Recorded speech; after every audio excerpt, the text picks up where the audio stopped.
My boy Bill O'Brien is back at it again. In the span of 3 months, this guy has become my favorite punching bag on this podcast, an honor that belonged to the Cleveland Browns for the majority of the 2019 NFL season. Someone in the Texans organization needs to haul ass down the hallway and take away every communication device that Bill O'Brien has. Because it seems like every time he picks up a phone, an absolutely god-awful trade happens. It gives great humor for those of us who analyze the NFL. But if you're Deshaun Watson, if you're a fan of the Houston Texans, you are likely racing to a lifeboat because the Titanic is sinking fast. Friday, Bill O'Brien sent a second-round draft pick to the Rams in exchange for Brandin Cooks, wide receiver from the Rams. Sometimes I wonder if Bill O'Brien is blind. While the majority of teams in the NFL are trying to build their rosters through the draft, O'Brien seems to be taking the opposite approach. I don't even know where to begin in explaining how bad this deal is for the Texans. Let's start with the draft, since I just mentioned that. The Texans already have 0 first-round picks in 2020 and 2021 because Bill O'Brien traded them away. They had 2 second-round picks in the upcoming draft, and this draft is deep with wide receivers. Most of your mock drafts have as many as 12 wide receivers being taken off the board by the end of the second round. So it doesn't make a lot of sense to absorb Cooks in his high-dollar contract when you could have drafted 1 or 2 wide receivers in the second round and paid them significantly less money. Brandin Cooks was once a great receiver. He might still be. He had 4 straight years with over 1,000 yards receiving, but his production fell off a cliff last season. He can't stay on the field. He suffered 2 brain injuries in the span of about 3 or 4 weeks last season. He's had 5 concussions in his NFL career. That is not good for his long-term prospects. We all know the league has clamped down hard on head injuries in the past 8 or 10 years. Cooks is highly susceptible to future concussions because he's already had so many. What boggles my mind about Bill O'Brien is that he's paying Randall Cobb and Brandin Cooks about $20 million a year over the next 2 years. The whole reason that he traded DeAndre Hopkins is because Hopkins wanted $18 to $20 million a year. I don't know about you, but I'd pay DeAndre Hopkins $20 million before I gave that kind of money to both Cobb and Cooks.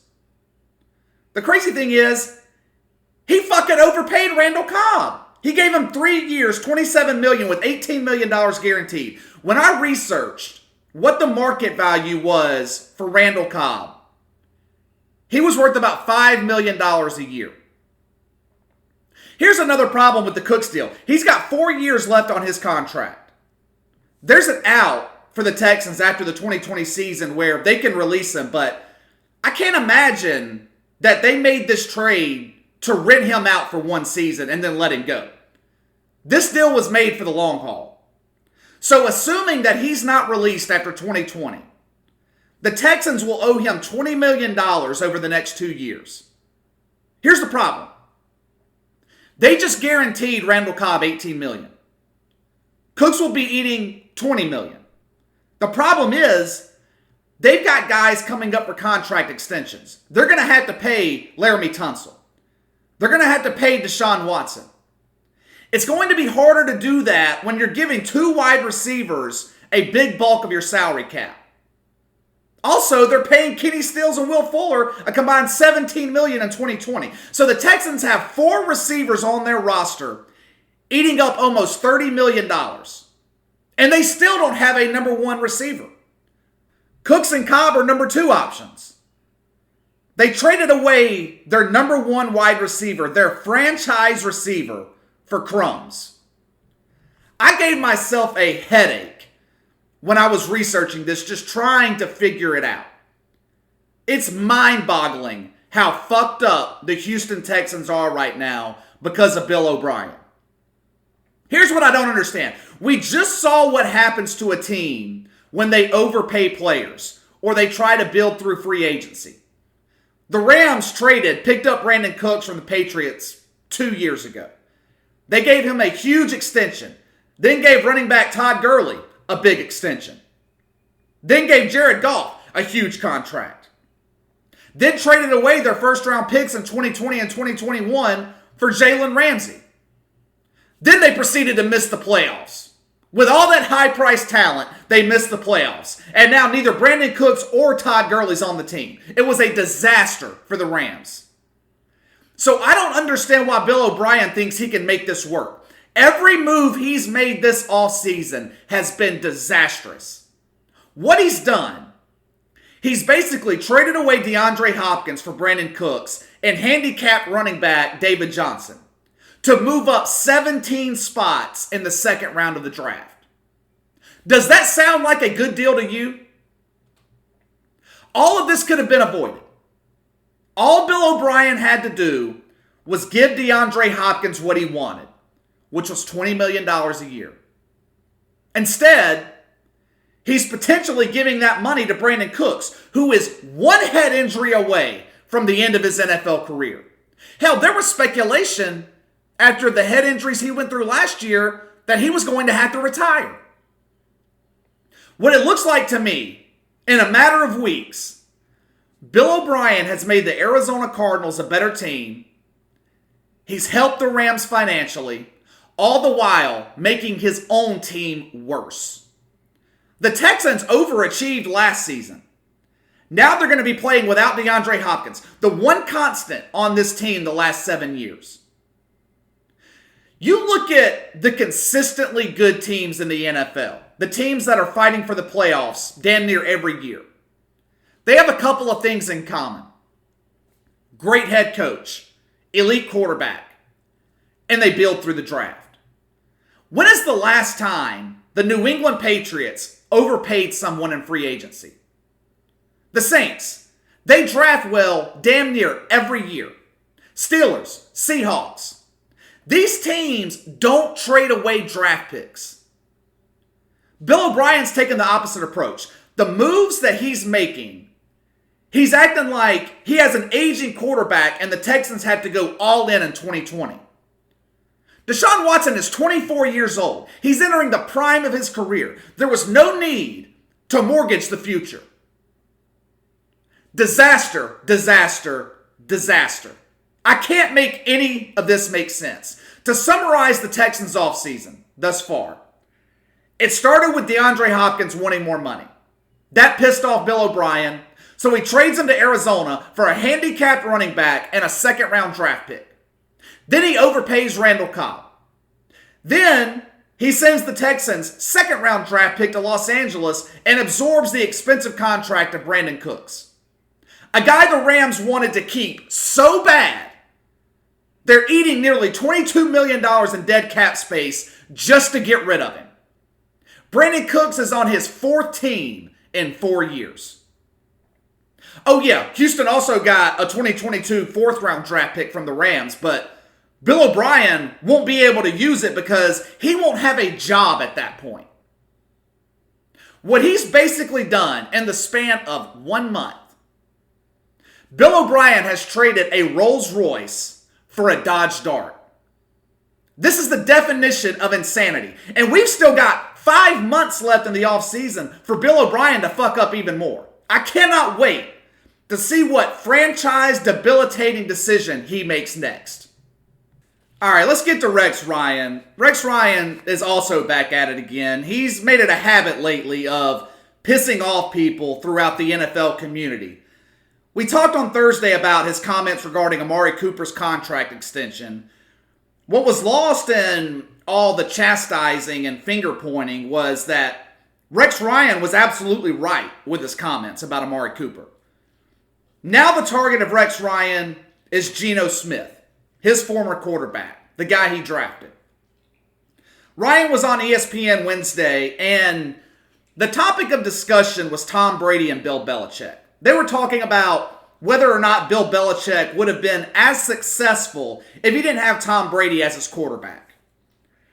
The answer isn't really all that simple because there's no way to know. Now, of course, Belichick wouldn't have had all the success, the 6 Super Bowls he's had without Tom Brady. That's a given, and vice versa. Brady and Belichick were successful because they were a perfect coach-quarterback combination. They shared the same hunger to win. It's the same with Drew Brees and Sean Payton. Neither would be as successful without the other. Sean Payton designed the perfect offense for Brees to succeed. And Drew Brees went out and maximized the opportunity and became one of the best quarterbacks in NFL history. But I think Bill Belichick would have still been successful, still won at least one Super Bowl if Tom Brady never came along. I'm not saying he would have won 6, but I think he still would have won at least one. The guy took Matt Castle to the playoffs. You remember that year Tom Brady was lost for the season in week 1? I think they were playing the Chiefs. Patriots ended that season 11-5. The comment that's causing the controversy around Rex Ryan, again, has to do with Geno Smith. He was drafted by Rex Ryan, like I said, 7 years ago. He played 2 years under Ryan with the New York Jets. Rex Ryan alluded to the fact that Belichick wouldn't have been as successful without Tom Brady. His exact quote was, "Give him Geno Smith, and let's see how many Super Bowls he would have won." Classic Rex Ryan. I love it. Once again, he is absolutely right. Geno Smith is a certified bum. He's a backup. He's proven that he's not a starting quarterback at the NFL level. If Geno Smith was the starting quarterback in New England instead of Tom Brady, instead of winning Super Bowls, Bill Belichick would be in the food stamp line. Geno Smith ended up clapping back at Rex Ryan, called him a snake, claimed that he saved Rex Ryan's job in 2013 with the Jets. Maybe he did. I don't think that's the case, but you could look at it that way. But if he wants to claim that, he also has to take blame for being part of Rex Ryan getting fired in 2014 while Geno Smith was 3-10 as a starter. Geno Smith doesn't have a leg to stand on here, trying to criticize Rex Ryan. I never thought of Rex Ryan as a great head coach, but defensively, he was phenomenal. His defenses were so good in New York that he took butt fumble himself, Mark Sanchez, to 2 straight AFC Championship games. And let me get to another quarterback right now that doesn't have a leg to stand on. Jameis Winston. I've been positive on this podcast about Jameis Winston. I like him. I think he's a starter in the NFL. Does he have terrible judgment on the field? Absolutely. But if he can clean that up, he could potentially be a top 5 quarterback in this league. Everyone knows by now that Tom Brady replaced Jameis Winston as the starter in Tampa. Jameis Winston somehow twisted being fired or replaced, however you want to look at it, as being a positive reflection on him. He said it was an honor that it took the best quarterback of all time to replace him in Tampa Bay. He added that for him to get replaced by Tom Brady is a, quote, kudos to me. Jameis Winston's basically insinuating that he would still be the quarterback in Tampa had Tom Brady not been available. The Bucs wouldn't replace him with someone like a Phillip Rivers or a Teddy Bridgewater. It took the best to ever play the game to replace Jameis Winston. That's what he's insinuating. Jameis Winston, I hate to be the bearer of bad news, but that is simply not true. I think Bruce Arians was shipping you out of town whether Tom Brady was available or not. Go back and look at the press conference after the loss to Atlanta in Tampa's last game of the season. The game in which Jameis Winston set an NFL record throwing 30 touchdowns and 30 interceptions in the same season. Bruce Arians was asked if Tampa could win with another quarterback. Here's what he said. Oh yeah, if we can win with this one, we can definitely win with another one too. Translation. We've been overcoming this guy's mistakes all season, and we still found a way to win 7 games. If we had another quarterback, we would definitely win more games. Now, does that sound like a coach that's interested in keeping Jameis Winston around? Hell no. Bruce Arians was brought into Tampa with the sole purpose to help turn around Winston and his turnover issues. This was always going to be a one-season trial run. If Jameis Winston played well, cleaned it up, they would keep him. If he didn't, they were getting rid of him. Jameis Winston failed. With one of the best offensive coaches in the NFL, he still couldn't stop turning the ball over. Tampa was moving on from him this offseason no matter what. That being said, I still believe that Jameis Winston can be a starter in this league. We've seen guys get a wake-up call, get traded, get released from the team that drafted them, and turn around their career. Look at Drew Brees. He was a turnover machine throughout his time with the Chargers. He threw 53 interceptions in 4 years. But once the possibility his career was going to be taken away from him presented itself, he turned everything around. He took the chance he was given in New Orleans and became one of the best to ever play the game. Became the most accurate passer in NFL history. Randall Cunningham did it. Rich Gannon. Rich Gannon was a career backup for 10, 12 years before becoming the starter in Oakland back in the late 90s. He ended up taking the Raiders to the Super Bowl and was the MVP of the league in 2002. So Jameis Winston can turn his career around. Like I said a few weeks ago, I still believe he would be a great fit in Jacksonville. Good group of young receivers, great running back. More importantly, I think for the first time in his career, the pressure would be off of him. He wouldn't be looked at as the number one draft pick anymore. The guy drafted to save a struggling franchise in Tampa Bay. Expectations would be low. I think without all the added pressure, Jameis Winston would have the opportunity to turn his career around.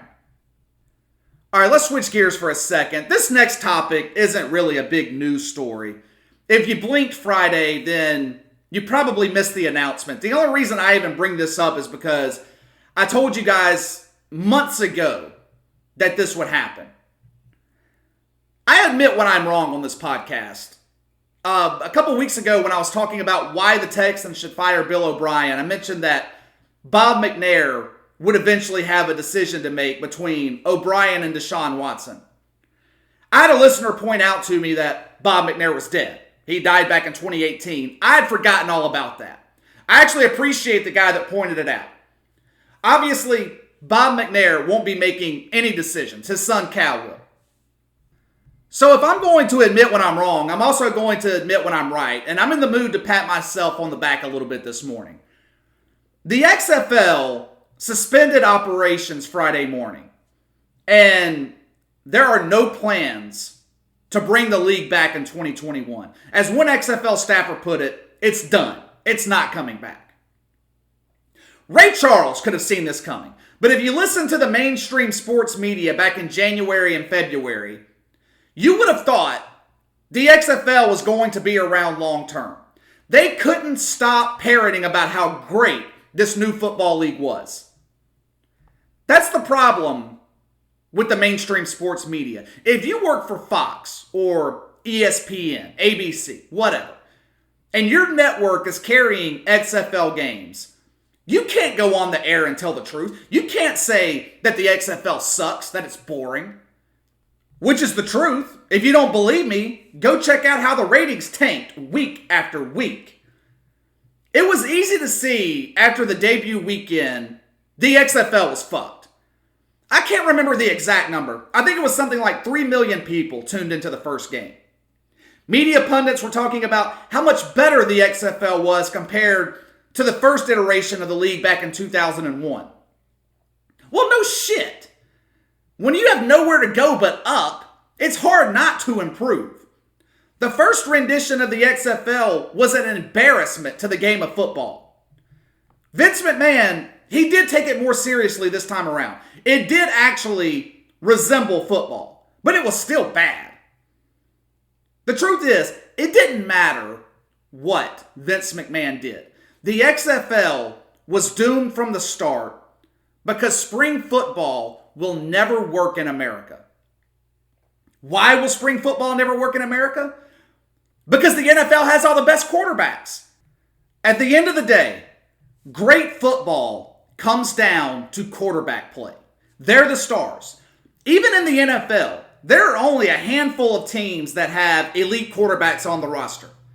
About 2/3 of the league is looking for a quarterback every offseason.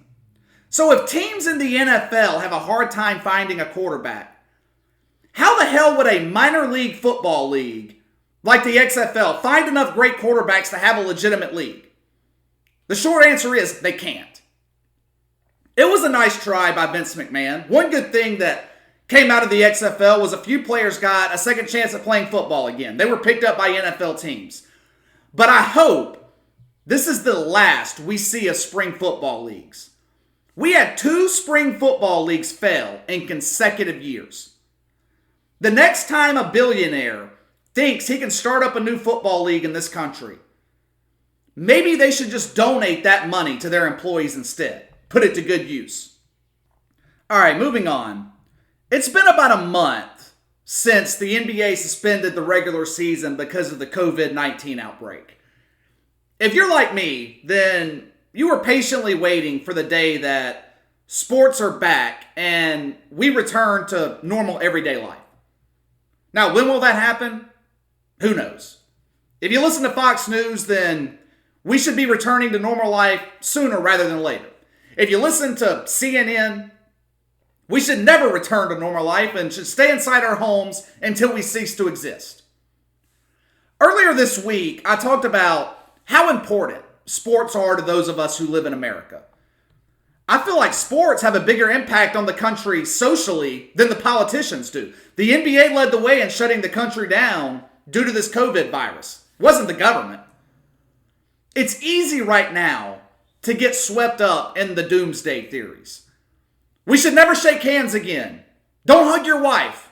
We should keep social distancing forever. Nobody should return to sporting events. Seton Hall did a poll recently about sports, more specifically, the likelihood that people would attend sporting events if and when they return. They polled just over 750 people. I believe that the exact number was 762. And the results really weren't that surprising. 72% of people said they wouldn't attend a sporting event until a vaccine was available. 61% who identified themselves as sports fans wouldn't attend a live game until a vaccine was available. Now, you can look at this poll and buy into the doomsday theories that sports will never return to normal, or it'll be 18 months before they return to normal. Or you could look at it objectively. I don't put much stock in polls. They are easily manipulated. We don't know if the 750 plus people polled were paranoid. We don't know if the majority of them were 60, 70, 80 years old and real nervous about this virus. We don't know who was polled. People in this country, all around the world, are really freaked out right now. And I understand why. If you watch the news every day, it's hard not to worry.